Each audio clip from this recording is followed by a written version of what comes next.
Welcome back to our course, Living from a Place of Surrender.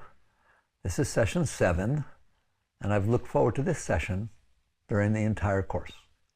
This is a very, very important and meaningful session.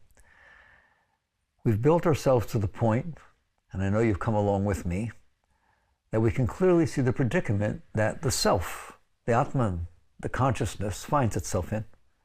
I'm present, unfortunately sometimes, but I'm present in here, and I see what's going on. And what's going on is not a world of my own making. It is a world that I've kind of inherited, surrounded around me. It came around me due to different actions that have nothing to do with me, such as the unfolding of the universe in front of me, and due to actions which I took anywhere from yesterday to God knows how many years ago, of not being able to handle the reality of the unfolding of life in front of me. As such, without realizing it, it was done at a very deep, not the ultra-conscious level, I sort of instinctually separated what I like from what I dislike of the different events that have happened to me. Instead of letting them be teachers for me, instead of letting them come in and feed me and make me a wholer person, I started selecting what I wanted and what I didn't want. And in doing so, I held inside of me naturally the experience that I didn't want to have. I did a funny thing. It seems like if you didn't want to have the experience, you wouldn't want it inside of you. But somehow, nobody said it was intelligent, the experiences that I liked the least, the ones that bothered me the most, I stored inside of me. I kept them inside. I pushed them away so much that they didn't have the room to pass by me. Therefore, they stayed inside. It's my fault, but it's not a guilt thing. I didn't know what I was doing. I wasn't awake. I was asleep. I was just acting automatically without any realization of what the consequences of my action were. As I said to you, likewise, though they are much fewer, there are things that happened to me that I really liked, and I don't want them to go away. I mean, exact situations, not even a person, something a person did once that I liked, right? And so I clung to it and kept it inside of me. That one, at least I understand why you would want to hold inside of you and keep reviewing. It's not healthy, we'll talk about that, but I understand it at least, what it was that made me happy once. I don't understand why you would want to keep inside of you that which bothers you. Something that happened 20, 30 years ago when you were little, and it was disturbing to you. I understand things can be disturbing. I said that. We've talked about that. Everything has its nature. Everything has its vibration. Events, people, places, things, art, everything, animals, everything has its vibration. It has its nature. When that comes into you, you experience the fullness of that vibration.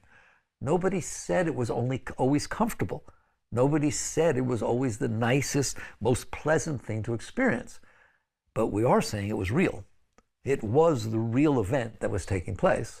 The storm really was that powerful. Somebody yelling at you really did feel that uncomfortable. Losing a friend because they moved away or somebody died is difficult. It isn't a pleasant experience when it comes in. But it is life. You hear me? It is life. It is part of life. It is part of reality. And nobody asked your opinion. Reality exists completely independent of you. It is the result of creation, whether you want to call it the result of phenomenal science or the result of this is the day the Lord hath made. I really don't care. To me, you will end up in the same place if you will listen to what we're teaching you. So basically, you have, and I said I don't understand why if something happened when you were little, it was difficult as it came in, but if it stayed inside of you, that was up to you. The person's not still yelling at you. The storm is not still happening.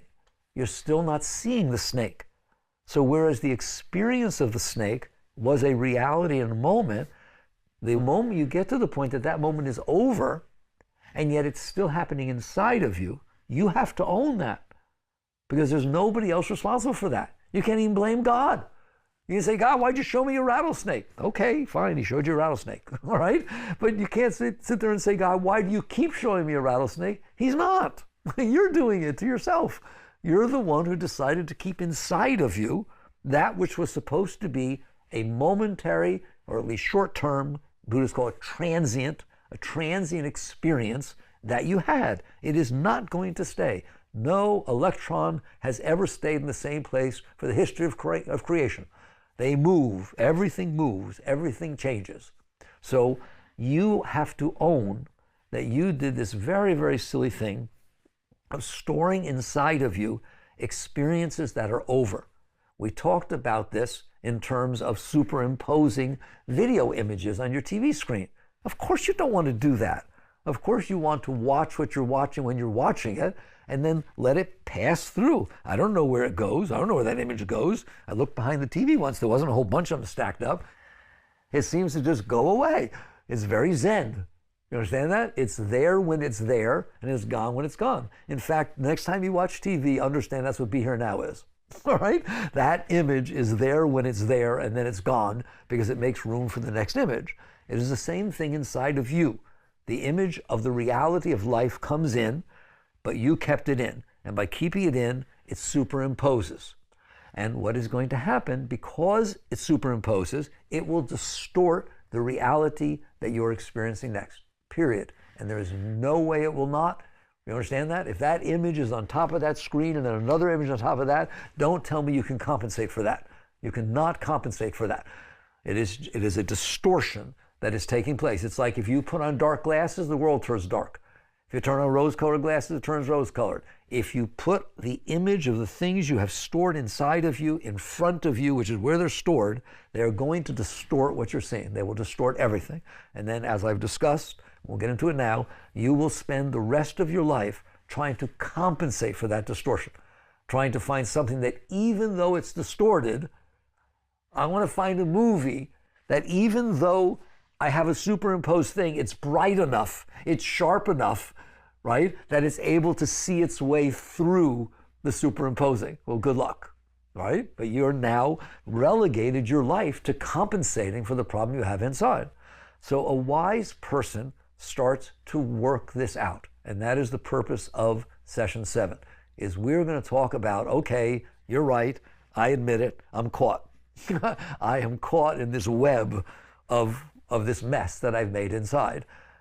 Do I have to stay there? No. No. You are capable of completely and utterly liberating yourself from what is locking you up inside. And we're going to talk from 2 levels. One is how, and then in the next session, we're going to talk about what's it like if you do that work. What should your life be like? What was meant to be for you and for everybody? This is not just for you. It's everybody. Rich, poor, sick, healthy, old, young, period. It's all the same. There's no difference. So you start off with, yes, I have this. Don't forget, that's what we're talking about. Yes, I see that I have this stuff inside of me and that it is causing my thoughts to be difficult to live with, and it is causing my actions to be very manipulative. Because like I said, anybody got control issues? Hello? Right? Of course you have control issues. How can you not have control issues? You have these disturbances inside. Your mind is intelligent enough to have figured out for you how everybody and everything needs to be for you to be okay, and therefore you have to manipulate and control the weather, even though you can't. You complain about it enough. You have to control the weather, the driver in front of you, your husband, your wife, your children, every single thing has to be controlled, right? Yet it doesn't work very well, does it? One, the world doesn't like you manipulating it. No one likes to be manipulated, but you have no choice. Because you know darn well the world's not going to just all of a sudden line up the way you need it to be for you to be okay, is it? It never has, it never will for anybody. So you then think, I must use my will to manipulate this. That is buying into the samskaras, and I don't need to tell you what a mess it creates, because at this point most people smiling are shaking their head, yep, it's been a mess. It's been difficult, it's been hard, all right? So what do?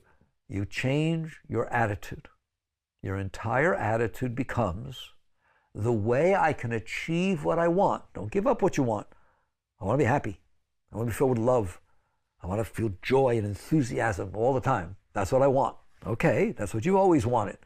But now I understand that the only way I can have that is to let go of this garbage that I've collected inside of me.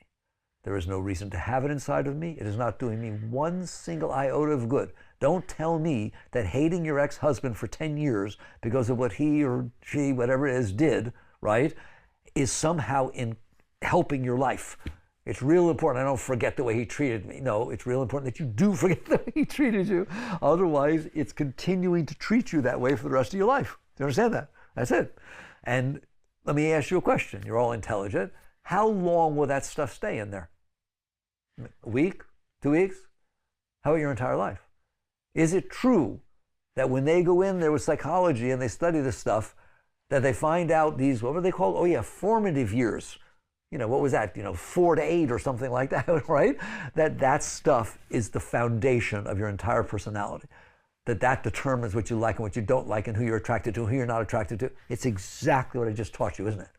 Right? But they don't say it as though you can do something about it. They just say, it's in there, baby. You better learn to cope with it, right? That is not true. I am looking you right in the eye. That is the biggest misunderstanding at all. There is nothing holding anything inside of you except you. You're the only one in there, aren't you? Right? I always say it's a single occupancy apartment. There's nobody else in there. Your kids aren't in there. Your wife's not in there. Your husband's not in there. Nobody else is in there. You're in there. It can be any way you want it to be. Out here, can it be any way you want it to be? Of course not. It has to answer to the influences that are causing it to be the way it is. It's got 13.8 billion years of influences. Everybody's influencing out here. So there, it can't be the way you want. In here, there's nobody else in there. That's what's so funny. It's so much harder to work outside, all right? But to work inside, there's no competition. It's just you. But you don't understand. It seems people say, no, my mind's really powerful. No, it's not. Your mind is brilliant, just like a computer is brilliant.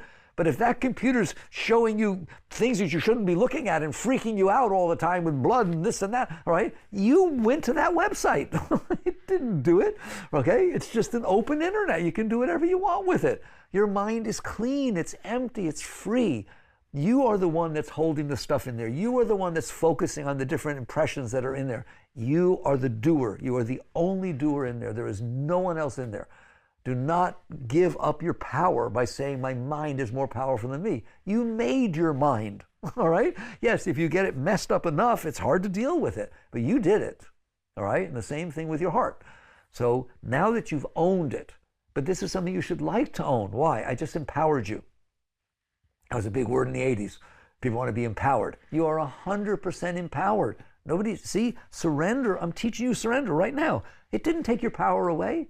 It's giving you power. You took your power away by giving it up to these impressions. You gave your power away to the event that happened when you were 6 years old that you couldn't handle. You gave your power, your freedom, your right to it. You hear me? Right? You need to take it back. That's what we used to call it. You're going to call it regaining your kingdom. You're the king or queen in there. You're the boss. There's nobody else in there. Don't you dare let it push you around. So, but you can't. Now the question becomes, all right, if I want to work on it, I know I do, how do I do this? All right, let's start off with what you don't do. First, you don't try to limit your joy by manipulating the world around you until it matches what you've decided you need. I hope I've convinced you of that. You will not succeed. It does not work. That is, the best you can do is get it for a moment, then you'll get tired of it. All right? Or you'll change your mind about what you want. So you put out all that effort, buy a new car, go on, work nights, do all kinds of things. Fine, I want you to have a new car. You go there, you get the new car. You tell me how long it takes before getting in that car and driving to work feels exactly the same as your old car or house or anything, right? Okay, usually it's a couple of weeks until everybody's impressed. You took everybody for a ride. Now it's in your car. Oh, there's Mary. There's nothing. It doesn't do anything for you anymore, right? The new smell goes away. You can't even say, oh, it smells new, right? So now it's just your car and you're left with the payments. That's what happens.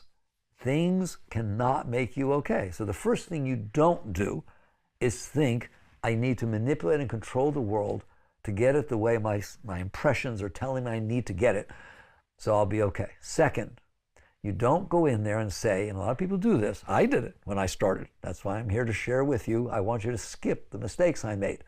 To sit there and say, my mind is a problem. It's negative. It doesn't shut up. It complains all the time. It finds something wrong with everything, right? The lunch isn't as big as it was last time. It's not exactly the temperature that I want. It's humid outside. Oh my God, it's 90 degrees. I'm sweating. Hey, it's got something to say, doesn't it? All right? The driver in front of me, believe me, I'll keep giving you that one, right? Oh my God, you're 5 miles below the speed limit. You're supposed to be 5 miles above. I always drive 5 miles above. They won't stop you. Blah, blah, blah, blah, blah. Okay? It's just in there causing me a hard time. It's not a lot of fun. That's what it does. I'm going to shut it up. Anyone who's teaching you mind control, pick up your bags, put on your shoes, and run. Mind control has nothing to do with spiritual growth. It has nothing to do with this. It is the same as world control. All right, go out there and control the world so that it doesn't bother you. Go out there and control your mind so that you don't have to be so bothered. There is a reason the world is the way it is. I spent a lot of time teaching you that, didn't I? I hope you respect that now, right? There's a reason. The truth of the matter is, and no one likes when I say it, every moment in front of you is perfect. It is the perfect result of every single force that caused it to be that way. Do you understand that? If you took all the inputs from the beginning of time, it would say, wow, that's a miracle. It's exactly right. All right? It's not perfect what I want. It's not perfect morally. It's not perfect any of this stuff, right? It's not optimal necessarily, but it is perfect. Do you understand that? You have to start there to understand it is exactly the way that all the forces would cause it to be, and those forces go back to the beginning of time.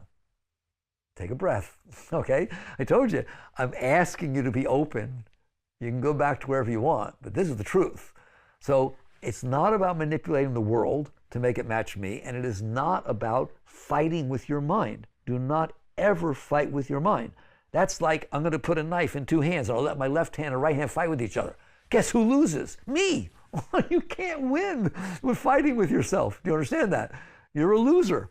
So you don't try to manipulate and control the mind. What you try to do, and I'm teaching you how to do it, the whole course, you'll see the whole course taught you how to do it. You just didn't know it, right? Which is, why is the mind saying what it's saying? That's where you work. The Buddhists talk about working at the root. That's what that means. You don't work at the branches and the leaves. You work at the root. So we start off and we say, and fortunately, if I ask you, why is the mind saying what it's saying? You now know the answer. I spent sessions teaching you that. The mind is saying what it's saying because I stored a bunch of junk down there, and it is interpreting what's happening and relating it to the garbage I stored. So it's saying, I like this, I don't like that. How would you know what you like? Well, you understand that? Do you want to go to Mexico? I swear to God, if I could trace back your no or your yes, it will be based on your past experiences. How would you know? You've never been to Mexico. You understand that? But you don't say that, right? You say, oh, I had a maid from Mexico once when I was little. She was so beautiful. Yes, I'd love to go. What are you doing? It's one person. There's a lot of people in Mexico. A lot of things going on. But you're going to relate it to your past experience. You understand that? And I hope I've convinced you your past experience is nothing. It's nothing. So basically, there is a reason your mind is saying what it's saying. That's where we need to work. If you want to get clarity, if you want to enjoy the experiences you're having, you can't be basing it all on what your mind is saying. So basically, your real part, I'll go to the root to start with, is you have some scars stored in there. You have these patterns stored in there. You gotta let them go.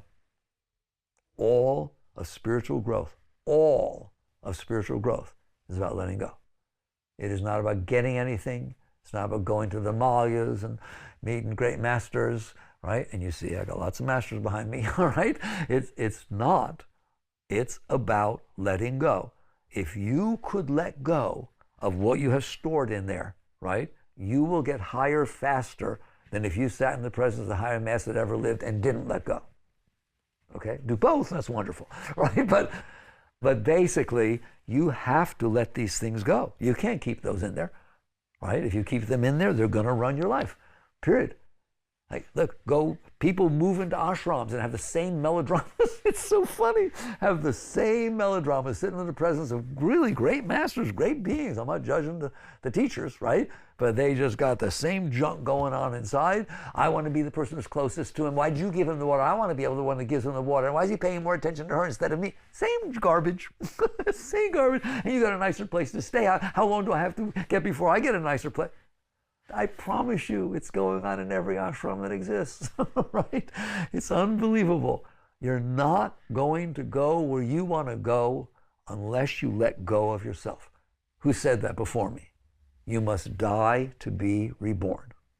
You must die to be reborn. That is the highest teaching there is, and that is Christ's path. That's what he taught.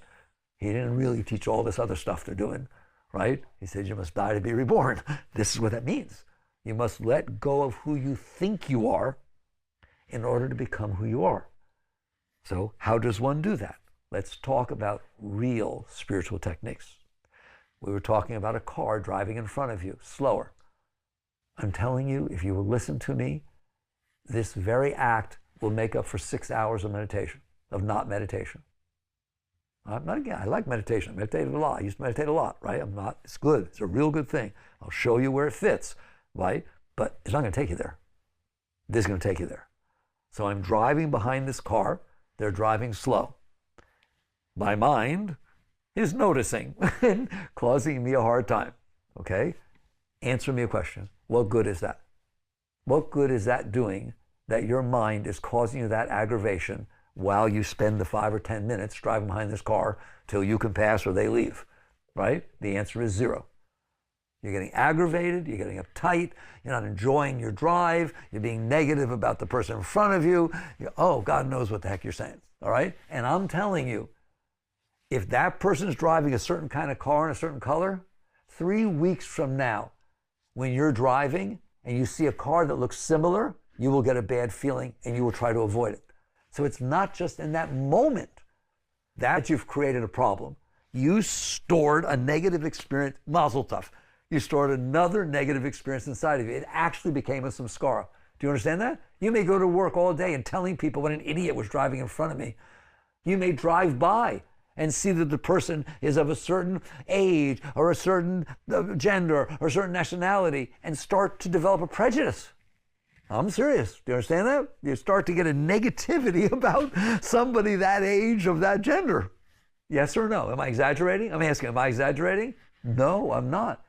You just made the situation make you worse. Not only ruined your day, it put another blockage in there that is going to influence your decision-making and the quality of your life. That is dumb, isn't it? I almost said stupid, but I don't want to call you stupid, right? That was just dumb. There was no benefit to this, and you just have this total cost. How about we don't do that? What do you mean? How about we use the moment when we're driving behind this person as a learning experience, as a trial, as a testing, all right? That I am going to use this experience to not do this, all right? I'm going to use this experience to let go of whatever is inside of me that's causing my mind to think like that. OMG. You mean I'm going to work on myself during this everyday moment? I'm not meditating. It's not yoga. It's not church. Right? During this everyday normal moment, I am going to choose to use it to go to God. I'm going to choose it to let go of myself and raise myself and become a wholer person and come closer to the joy and the love that I want to experience. All right? How do you do that? If your intent is to work on yourself, I respect that. If that's what you're doing, right? Be it turning mala beads, saying Hare Krishna, be it, positive thinking, be it whatever it is, whatever techniques you are using, that the intention is to work on yourself, I pranam to you. I respect that. That's beautiful. You may find that other things work along the way. That's fine, right? I don't need to give you techniques. You're in there. If you understand these teachings, you realize I do not want this stuff inside of me. This is ruining my life. All right? So I need to work on getting rid of it. So one technique is called positive thinking. Yogananda used to teach, every time you have a negative thought, replace it with a positive one. My attitude back in the 70s was I'd be busy full time. I couldn't do anything else. but really, you can sit there when you're driving, and I still do it some, I play with it some, is you're driving, your mind's giving you a hard time, right? And I told you there's two types of thoughts that are created, those that you create willfully and those that happen automatically. So all those thoughts about the person driving in front of you, those are automatic. You're not doing that purposely, all right? Start doing something purposely. Just sit there. This is not what I'm teaching you, but I'm giving you this room. I'll give you the deep teaching in a minute, all right? The one that I use that worked for me is you sit there when you're driving and start saying, wow, what an opportunity to relax. I can't be in a rush because the person in front of me won't let me, okay? I guess I'm being told to start watching my breath, calm down, and enjoy, smell the roses. That's what's happening. I'm going to be there anyways. Might as well enjoy the experience. You're welcome to do that. That is you saying, not fighting with your mind. You're not pushing away the negative things. You're replacing it because they don't both go on at the same time. If you're creating thoughts, all right, that will fall into the background. That's a very healthy thing to do. You have applied your will to at least offset or neutralize the effect of these samskaras. Over time, you may help develop the habit of the mind being a little bit more positive, all right? The other technique, which is very deep, and you can do it, and it works better than anything else, it's called witness consciousness. I know others have taught that. You know what that is. Let's talk about how you would do that. I is not something you do with your mind. It's not the same as positive thinking. I'm noticing this. I'm witnessing. No, that's just you creating thoughts in your mind instead of the other ones. Witness consciousness is, I notice instantly that this garbage is going on inside my mind. I don't need to interact with it. I don't need to do anything. I need to be the one who notices that that is going on. In order to do that, it can't be bothering you that it's going on. If it bothers you that it's going on, either you're, yeah, I really am upset, or why is this junk going inside? I should have grown more than that. Anything it's doing that is bothering you will create more thoughts. Because in a sense, you become disturbed.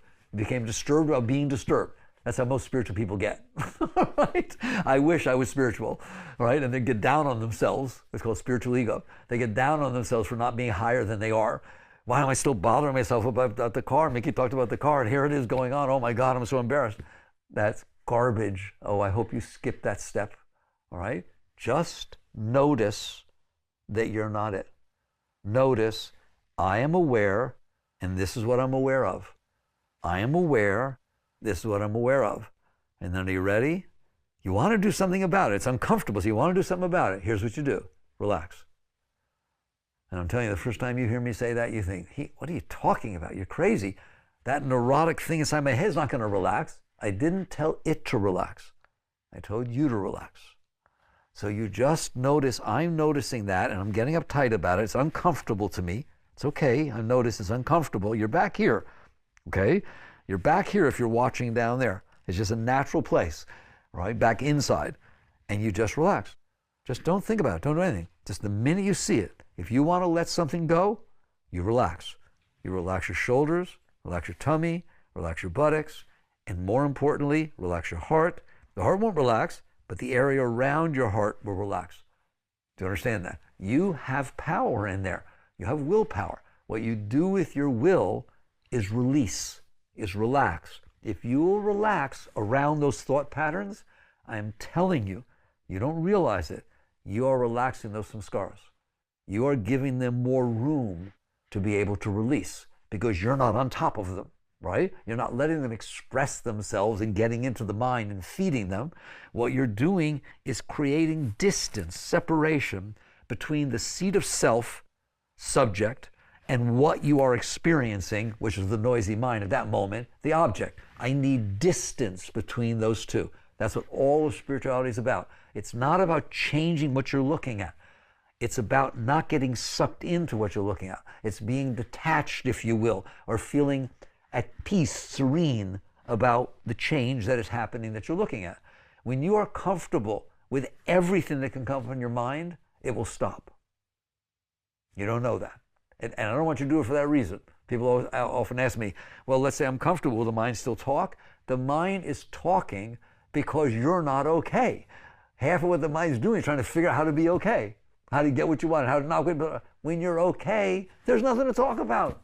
I swear to God, when you're in the presence of someone you love, you're not thinking about how to find love, are you? All right? You're just experiencing the beauty of the love. If you will let go, that's what this is called, letting go, surrendering. That's surrendering. When I relax, I am surrendering to the reality of what's happening.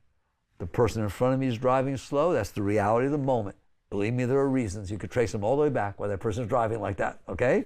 Right? And my mind is reacting. Well, my father's mind used to react. This happened, all kinds of, whatever. I was in a real rush once. I was late for work. They fired me. I got all kinds of reasons I react. Yeah, I'll bet. They ain't good ones. Okay? So I got this stuff in here. So my mind is releasing those energies. What do? Don't get involved. Just relax and release and say to the mind, do what you need to do. Heart, do what you need to do. Just relax. Relax. That's the highest thing you can do. If you need in-between steps, by all means, absolutely. Okay? But understand, when it's said and done, letting go is the highest spiritual path that there is. And letting go is surrender. I am surrendering to the reality of the moment. I'm in here. That's going on in there. Okay. I can handle it. I can dig it. That's what it is right now. That doesn't affect me. I'm just noticing it. And first you relax, then you lean away. You're actually in there. You're at a distance from the object. The subject is. Lean away from the noise. The mind is making noise, fine. Mind needs to make noise, fine. I'm okay with that. I relax and lean away from the noise. When you lean away from the noise, you are creating distance between you, consciousness, and the object, that's the mind, that's going on there. In that distance, the samskaras have room to release their energy, right? Well, what if I relax and release and it starts to get uncomfortable? Oh my God, that's wonderful. Why? The discomfort you are experiencing is the discomfort that is stored in the samskara. You prove that you have left room. There are people that they're driving behind somebody. This is extreme, but it happens. They're driving behind somebody. They do this technique. They write me all the time. And they start to relax. And within a couple of minutes, they start crying. Just crying and remembering something they hadn't thought about for... Yes. All right. It's beyond therapy. What you have done is said, I am not going to push stuff down anymore. Even this person in front of me. I'm not going to resist that. It seems like a trite thing. Try it. You won't be able to. All right? It's like if I can't release and accept and honor that that person in front of me has the right to drive the way they want, which happens not to be the way I want, okay? If I can't honor and respect that it took 13.8 billion years for that person to get there and me to get there, okay, then there's no way I'm going to honor and respect the right for these samskaras to release their energy and go out. So you're actually doing your scales in the piano when you do this. I call this low-hanging fruit. There are lots of different experiences that we have in life that we can work with. The low-hanging fruit is the one that is 100% cost and zero benefit. That cannot be hard to let go of, all right? There's no downside. So there's terrible, right? Terrible things happen if you don't. So why not let it go? You'll find out that you can't do it because you're in the habit of struggling with everything. You're in the habit of insisting and demanding that things should be the way you want. All right? But I hope I've convinced you that you're wrong. Things are the way they are to start with. The reality is there. Person is driving the way they are. So you start to change your reaction, your action, your relationship to yourself and to everything else. But don't do it with these big things. What do I do if my husband just left me? The starters and say, well, come back in a while, we'll start with something smaller. Right? Don't sit there and wait till you're freaking out to sit there and say, I need some help. You need help all the time. Do you understand that? So you start with these practices of the everyday experiences of life. So one of them is the experience of the person driving in front of you. And I'm serious. I want you to do that. That's your homework. Okay? I want you to sit there and say that people drive different ways and you don't get to say what they are. Do you? Okay? And if something inside of you is upset about it, you might want to let that go. Because if you can't handle how people drive, you can't handle people. Because that's just one little example, right? Now I'm going to give you another one. You ready? You said you wanted techniques. You just don't call these techniques. These are the techniques, all right? Ready for the next low-hanging fruit? the weather. What? What's that got to do with spirituality? Everything. There's always weather. Hot, cold, windy, dry, humid, curly hair, whatever it is. There's always weather out there. Have you noticed that? Okay. It has nothing to do with you. What's the matter with you? The weather has to do with the weather. If you can't handle the weather, how are you going to handle anything? You understand that? How will you handle the different situations that unfold in life that are a lot closer than the weather? So the weather, again, is a 100% cost, zero benefit to complain about the weather. What do you get complaining about the weather? Nothing. I get upset. It ruins my day. It was so hot today. I couldn't handle it. It was terrible. I was sweating. I hated it. Okay, I guess you didn't have a nice day because it didn't change the weather. Is it making sense to you? Do you understand this? So you start to work with yourself. When she or he starts complaining about the weather, don't fight with it. If you want to use affirmation, you're welcome to. I do. I still do some of that, right? I'm sitting there and he starts, it's hot. I'm in Florida, right? Florida, it gets hot. I'm hot. You know what I say to him? I say, how'd you get hot? What does it mean hot? And I realize that there's a star 93 million miles away that is so hot that I'm hot because of that star. That star shine. I'm so close to a star that I can feel its heat. Wow, that's neat. There. That feels a lot better than complaining about the heat, doesn't it?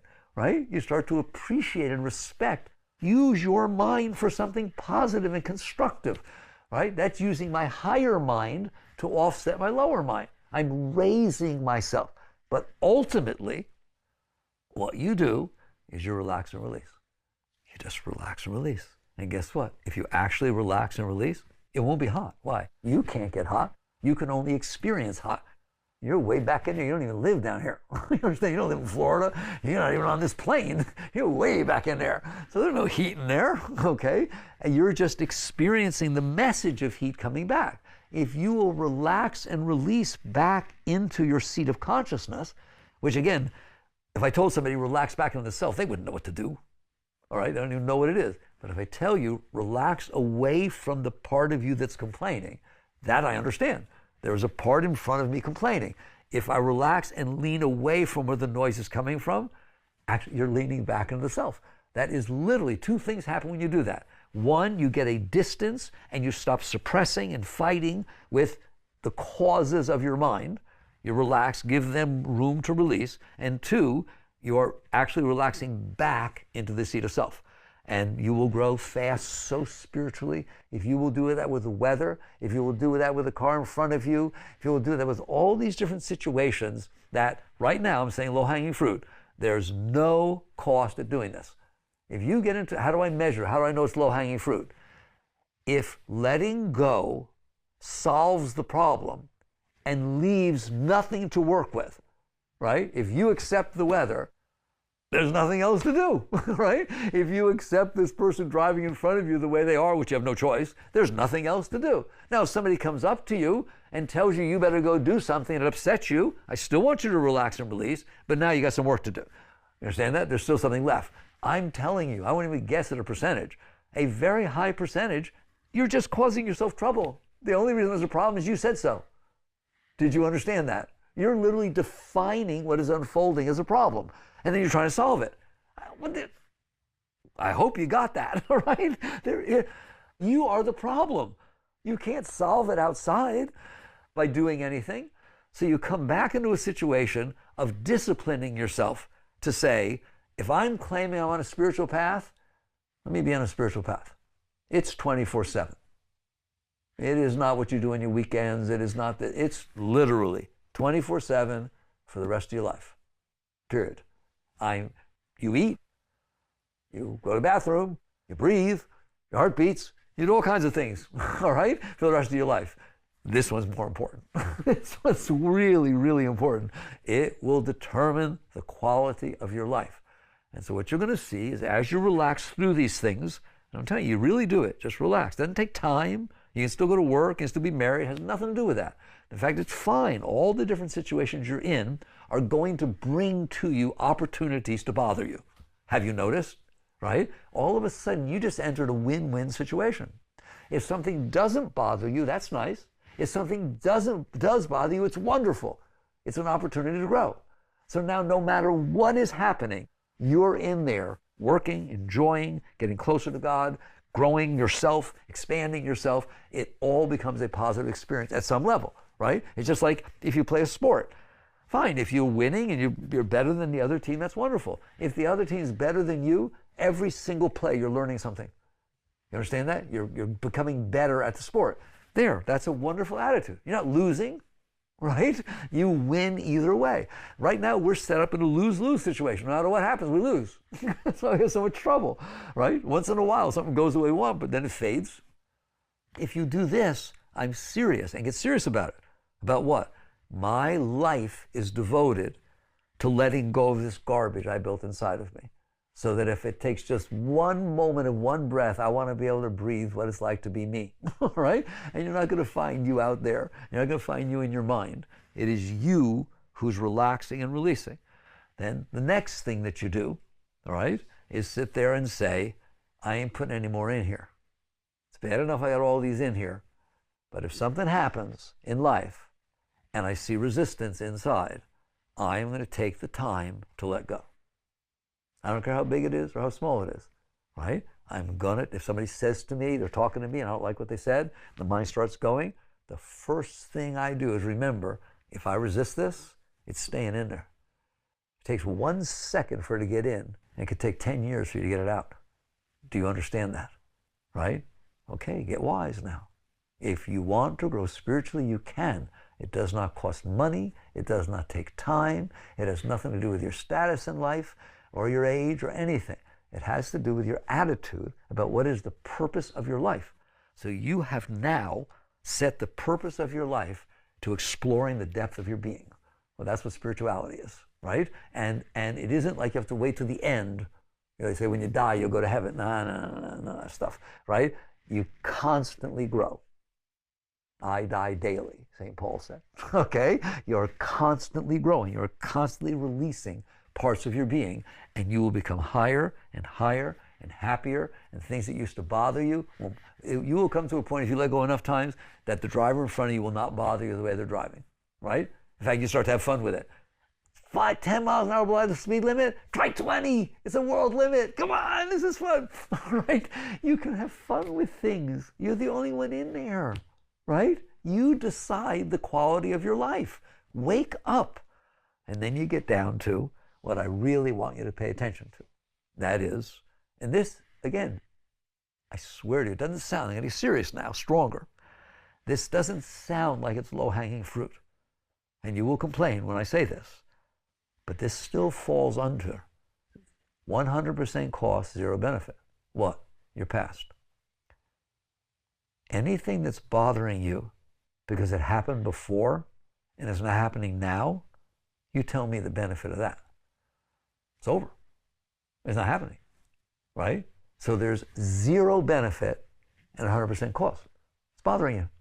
You're driving down the street, you remember something happened to you 8 years ago. Happens, doesn't it? Right? You see a billboard, it reminds you of something. I'm not saying it shouldn't happen. It does happen. You got to be with reality, right? Here it comes. What is the benefit of that? You just ruined your day. There's zero benefit and 100% cost.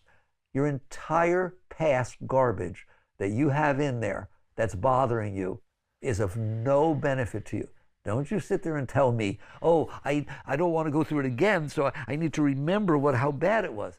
If you will let it in and touch your soul, it will change your being. It becomes part of you.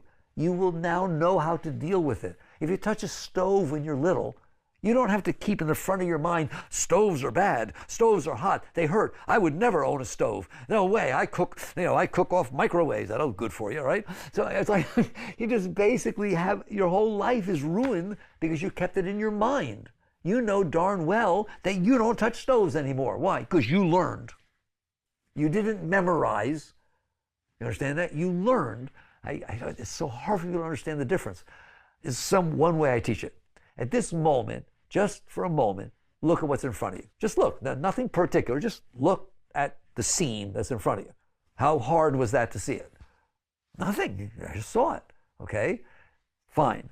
Now I'm going to call on the phone and I get the finest sketch artist that ever existed up in New York on the phone.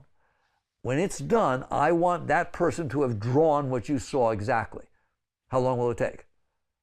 OMG. I'm talking about every shade, color differential on the wood. Do you understand how much you took in just by seeing, just consciousness, saw, versus what it would take to describe that with your mind? That's what I'm telling you.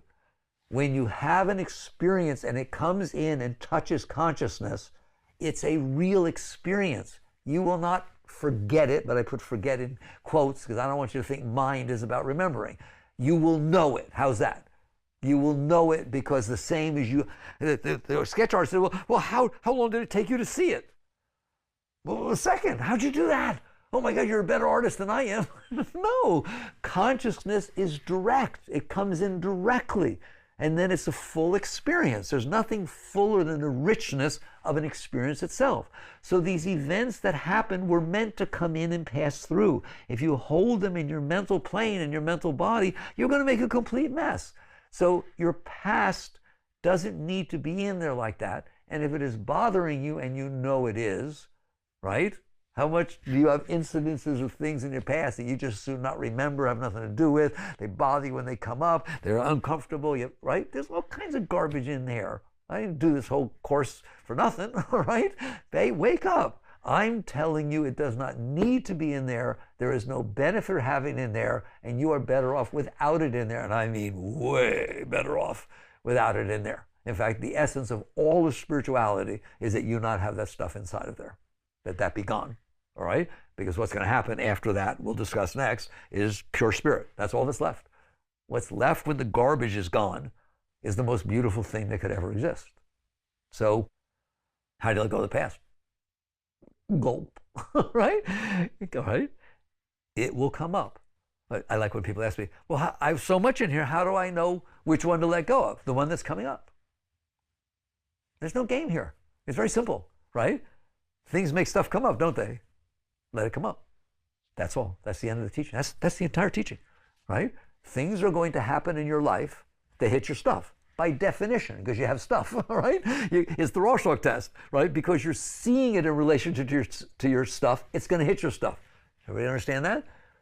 Everybody says, oh, the world is like a perfect fit for my growth. It is, but not for the reason you think it is.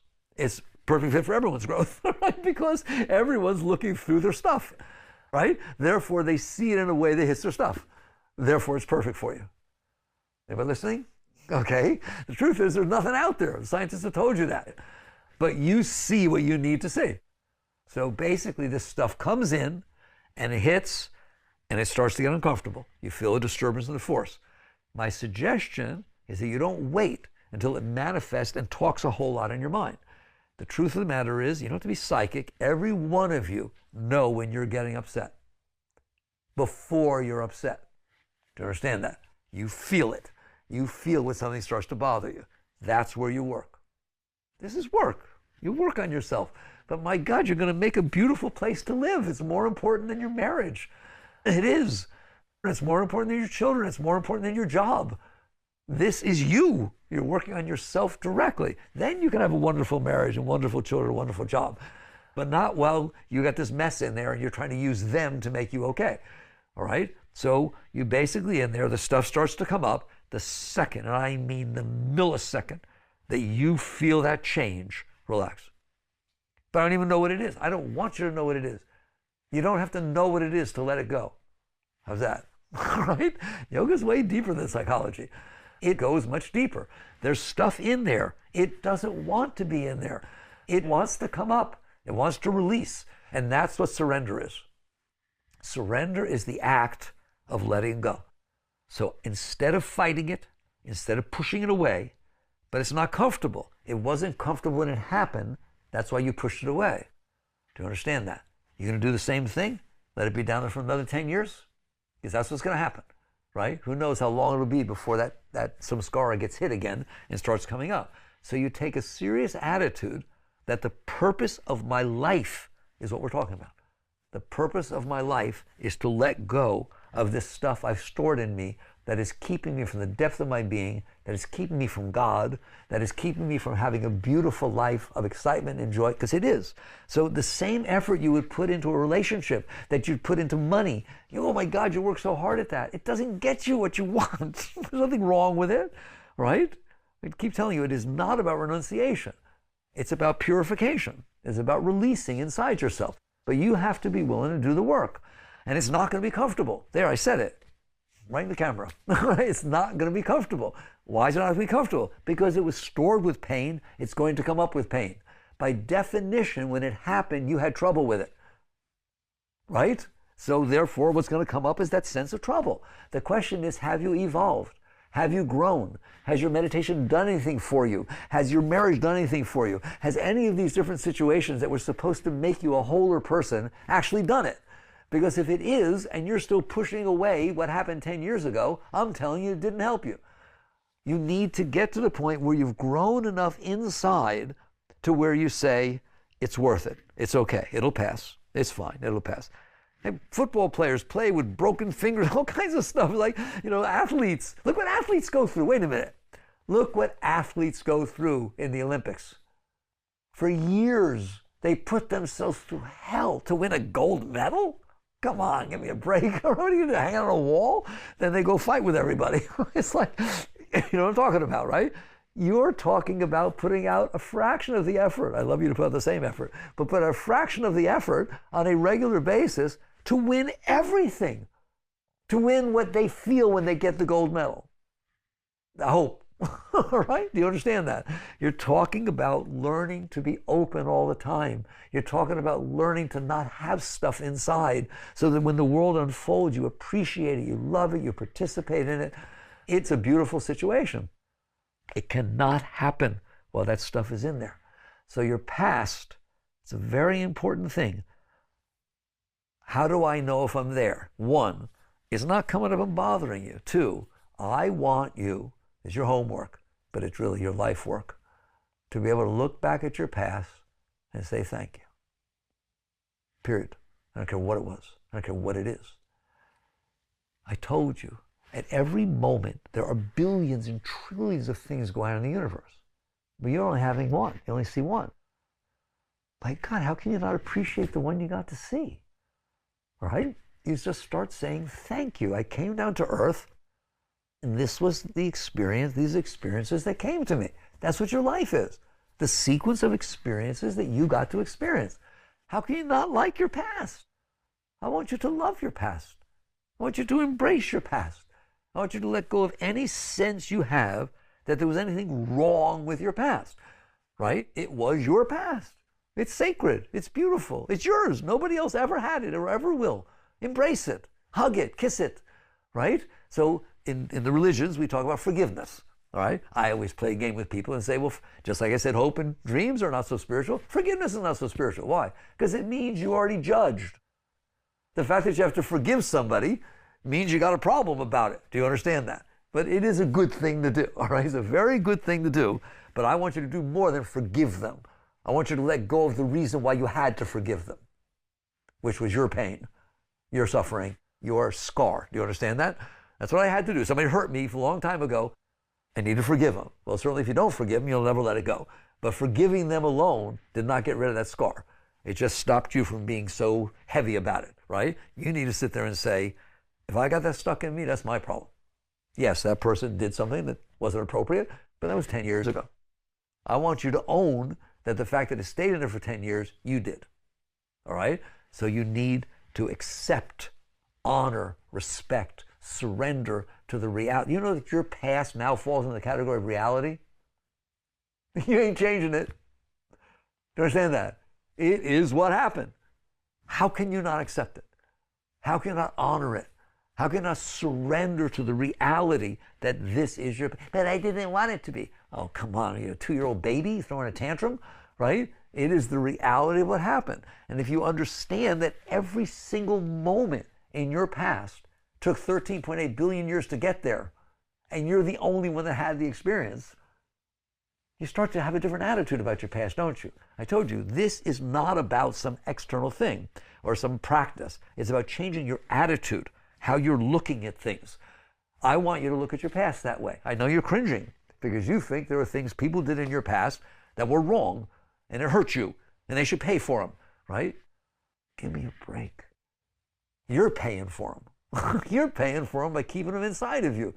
Your food doesn't taste as good because you did that.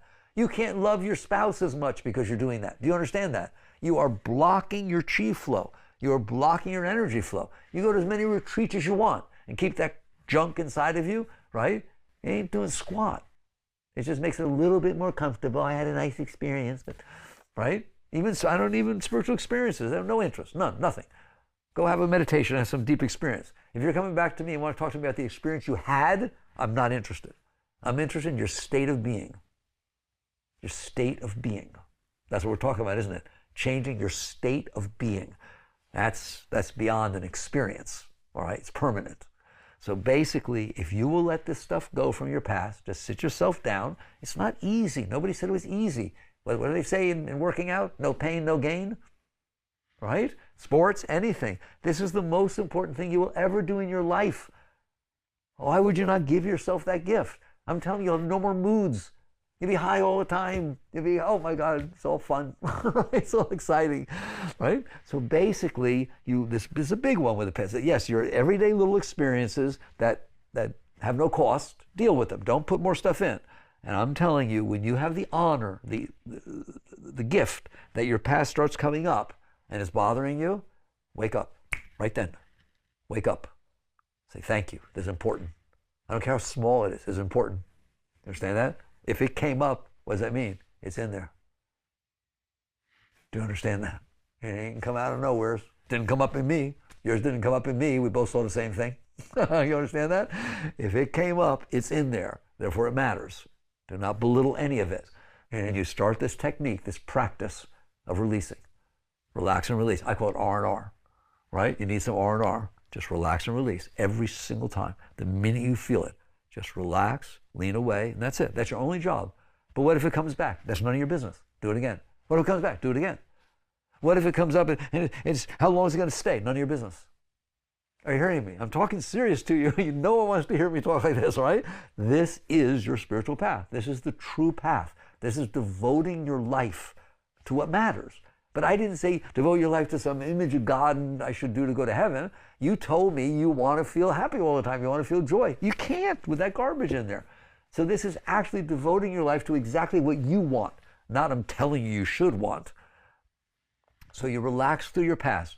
There's no way that if you are willing to relax, instead of getting all uptight about it and feeding it, it's not going to get looser. Do you understand that? And eventually, my favorite time is when people come to me and say, you know, I thought I was working with myself and I was looking for some experiences and big shifts, but something happened yesterday that an event happened that happened a couple of years ago. It really, really upset me. And it wasn't until later I looked back and noticed I didn't even realize it happened. It didn't upset me at all. There wasn't a single thing that happened inside of me. I had to remember that they used to bother me. OMG. Now we're talking. You understand that? I have transformed myself by letting go of a part of myself. And that is what you're doing with every single time you let go of your past. It doesn't take other people, right? You don't have to run around saying you're sorry to something that happened 20 years ago. If you need to do that, do that. I said, anything that helps you. People say to me, what about therapy? I'm in therapy. Good, great if therapy's helping you. Just be conscious about what you're doing. You understand that? Why you're doing it, whatever it is. But your highest, understand in the end, my obligation is to teach you the highest there is to learn. The highest is you are the self. That stuff has nothing to do with you. It was dumb to store it inside of you. Let it go.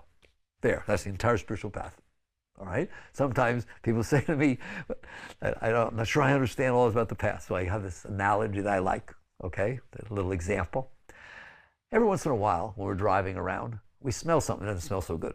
Or we are somewhere, there's a skunk or a sulfur, or, there's a bad smell, okay? Restaurant, something burned, all right? What if every single time you smelled the bad smell, you took out a little vial and you captured it, right? And you took it home and you dumped it into your house, right? Because you don't want to forget. I need to remember how bad that was. That's what you do about your husband or your ex-husband, right? I need to remember how bad that smell was. Otherwise, I'll forget not how bad it was, right? So you sit there and dump it, and you take all these smells, and you go, oh my God, I think you're ruining your life. with something that was transient. That's what you're doing. As silly, almost said stupid again, as silly as that seems to do something like that, I swear to God, it is what you're doing.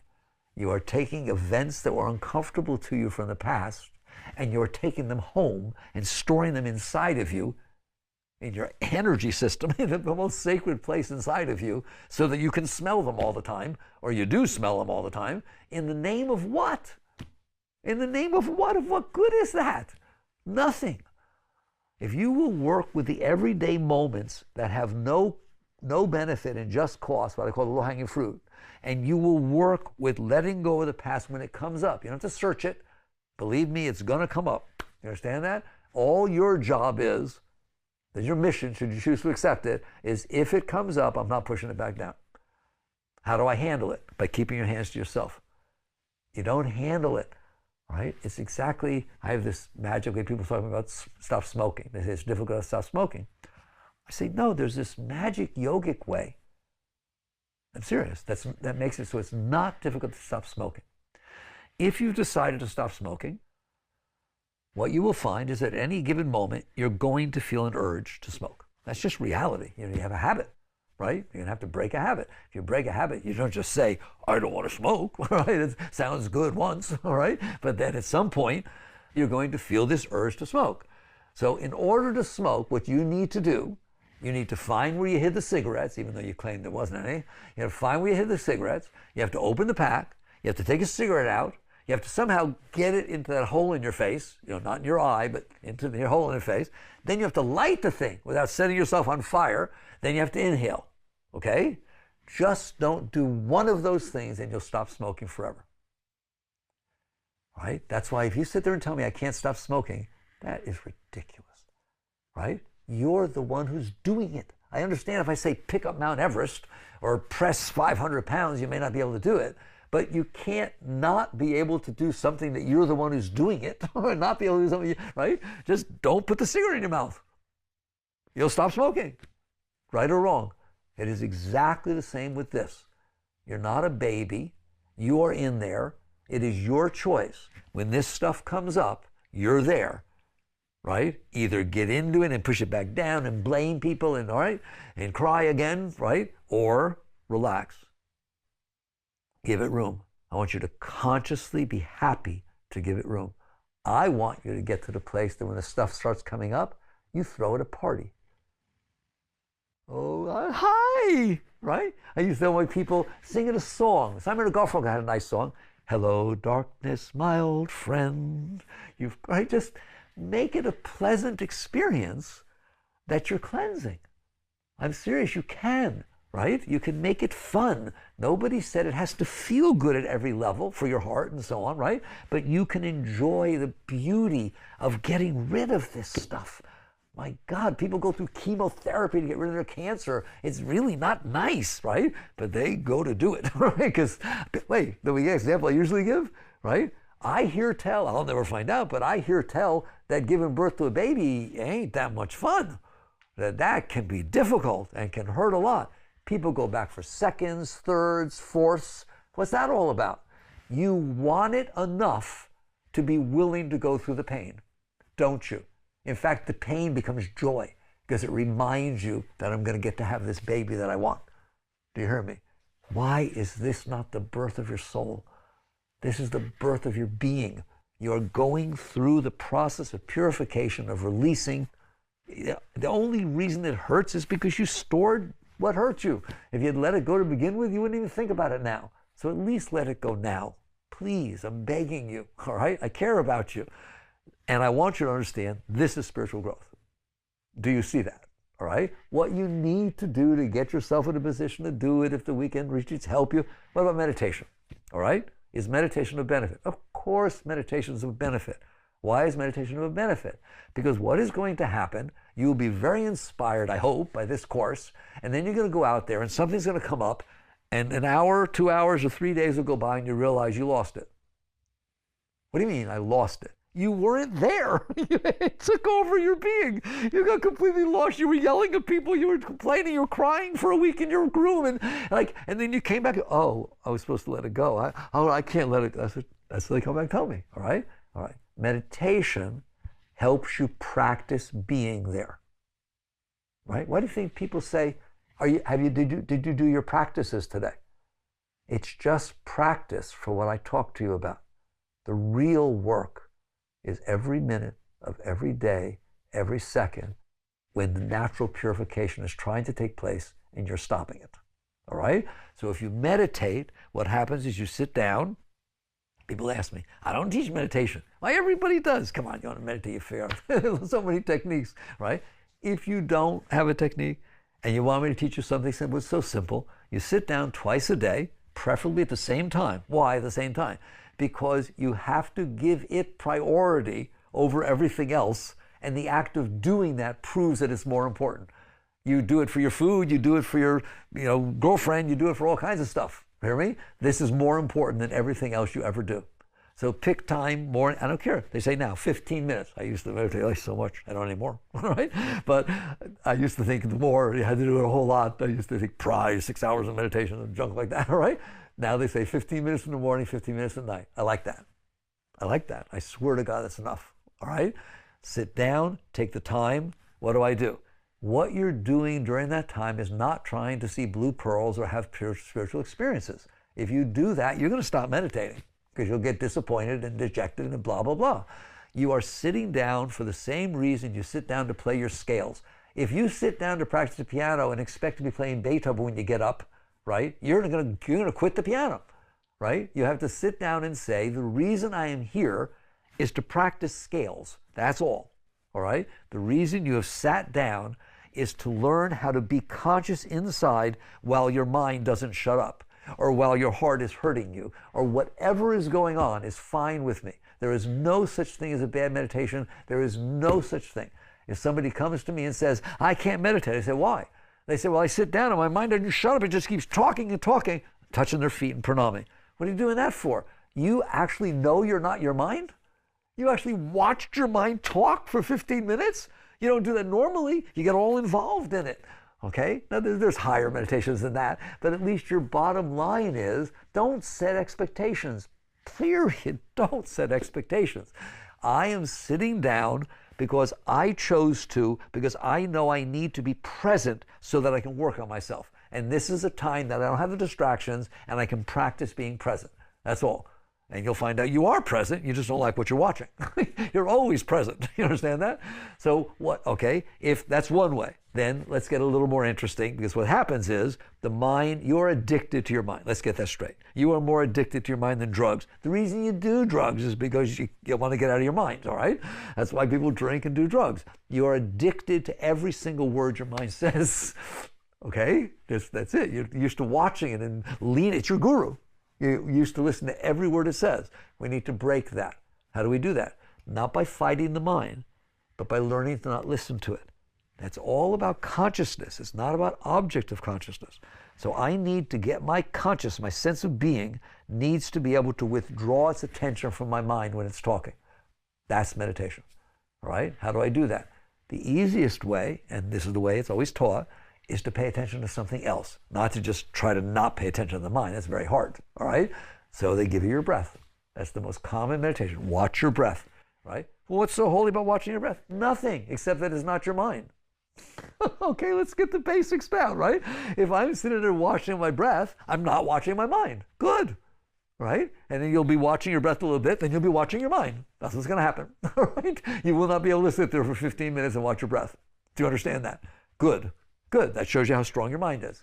So your consciousness got distracted by what your mind was saying, right? Therefore, you stopped watching your breath and you started watching your mind. The minute you catch on that you've done that, right? Don't say anything. Don't get down on yourself. Just start watching your breath again. Because the whole purpose of it is to gain control of your attention so that it becomes yours again. So you have the right to decide what to pay attention to. I'm not going to tell you what to pay attention to. That's your business. Right now, you have no choice. right? You pay attention to whatever your mind says. So, if you're sitting there listening to a lecture in college, all of a sudden your mind starts thinking about what am I going to do this weekend. You're not listening to the lecture anymore. You listen to your mind. And it's really hard to not do that, isn't it? All right? So meditation is a practice where you sit down, watch your breath instead of your mind. Okay? There's one more I'll add for you because I like you, right? You're not going to know right away that you stopped watching your breath. You're just lost in your mind, right? Maybe 15 minutes go by, right? So instead of just watching your breath, count your breath. This is the next step. Just count, but don't count to 100. Count to 20. There's a reason for that. Count to 20. 1, 2, in, out is 1, in, out is 2. Watch your breath from down here in the abdomen. Just sit there and watch that. Count to 20, and then go back to 1. Why? Because if you find that you're at 43, it means you got lost in your mind, right? Because now I gave you a job that you have to be present to do, don't you? You have to be conscious enough of watching your breath to know I got to 20, now I go back to 1, right? And sometimes people turn mullah beads or rosaries or whatever it is. Fine. Those are just ways to help you keep your consciousness on something other than your mind.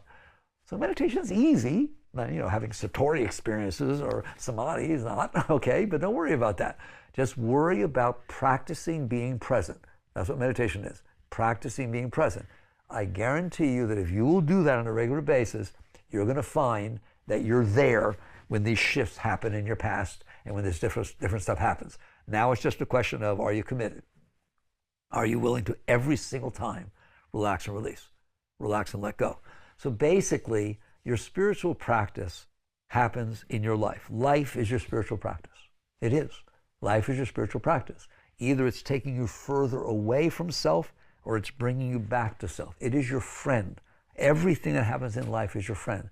Everything that happens is an opportunity to get better at what we're talking about. What happens after we work with a low-hanging fruit? What happens when we can be present? I'm present. People don't understand.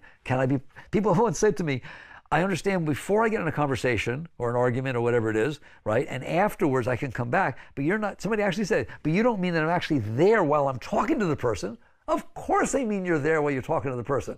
Of course I mean that every word they're saying and your mind is, emotions are doing different things, that you're fully aware of this and you're letting go while it's happening. Yes, I do mean that. Let's get that straight, right? Every second you are there. At first it's hard. Just keep bringing it back and start. The most important thing is that you realize it's the most important thing. Because it's easy to be involved in the most important thing to you. That's why I spent this entire session trying to show you it is the only rational way to live your life. It's not a religious technique or something like that. It's let's wake up and do something meaningful and reasonable. So you constantly let go. Eventually, you will achieve what I call a state, right, of perpetual persistence, persistent, perpetual consciousness, constant consciousness, all right? You're established in the seat of self. What does that mean? You will never, ever leave that seat ever again for the rest of your life. No matter what happens, no matter who dies, no matter who leaves you, no matter what happens. All this stuff can come up, you'll know it did, and you will have the right to decide what to do about it. There'll be this time that you never had before, right? It's actually like in slow motion, where the emotions are having this happening, you're there, time to let go. Just relax. Now, what about the bigger stuff? Because as you let go of the littler stuff, warning sign, skull and crossbones, because the littler stuff isn't there, the bigger stuff will come up all by itself. You start having these intense dreams. You'll be driving down the car and you'll feel emotions. You're crying for no reason. Good. I don't want there to be a reason. I want the reason to be that the Shakti, the Chi, is trying to push up, and now it can move that stuff because it's not so heavy anymore. And it starts to push it up. She is your best friend. You're going to find out there's an energy flow in there that's helping you, and it pushes it up. What do? You let it go. You just keep letting it go, all right? What if something happens and it's a bad situation? The house catches fire, my kid did drugs, and I get called down to the principal's office, right? That's not, low-hanging fruit. No, it's not. Let go first. I always use that example. You get a phone call, your kid, 16-year-old kid, some of his locker, terrible things happen in this world, don't they? Okay? Things happen. What do?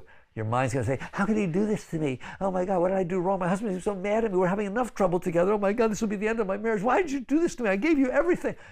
What, are you kidding? What has that got to do with your kid's problem? That's your problem. You need to let that go. You're not supposed to be interacting with the world outside based on your garbage inside. So now everything you're going to do from now on, what do the neighbors think? I'm so embarrassed. Oh my, what if they find out? What if it's in the paper? Oh my God. This has nothing to do with the problem at hand, does it? It has to do with the fact that the situation that took place in the world hit your stuff, and now all your secondary reaction went inside, and you're going to deal with that? You're going to make every decision based on what makes you feel better. You hear me? That's sad, isn't it? Sad. I see you agree. That's very sad. What kind of parent are you? What kind of person are you? It goes on all the time that we're in there trying to interact with the world to fix ourselves. No, bad dog. What you do is let go of that. You just let go, right? Well, I let go, Mickey, and it's still there. I still need to go to the principal. Good, go down. But go down because it's your dharma. Go down because your son needs help. Go down because the principal needs help. Go down because you're the parent and it's your responsibility to go down there and see what you can do to help this child and help this situation, not to help yourself and not to avoid your embarrassment or your feelings. So you let go of the personal so that you can interact properly with what's going on in front of you. We'll talk more about that in the next session. Is this all making sense to you? All right? It's the same thing in business. You're in a meeting. They're talking different things. You had an idea. You bring it up. You put it out there. It gets shot down. It's just everybody goes, boo, that's not a good idea, right? Woo, that hurts, right? Of course it does. You have an ego, right? It's going to hit your stuff. So that stuff comes up. Now for the rest of the meeting, either you don't contribute anything, you just sulk and keep your mouth shut. Well, that's not a very good employee. Or you keep bringing back proof that what you said wasn't so stupid. You don't belong in that meeting.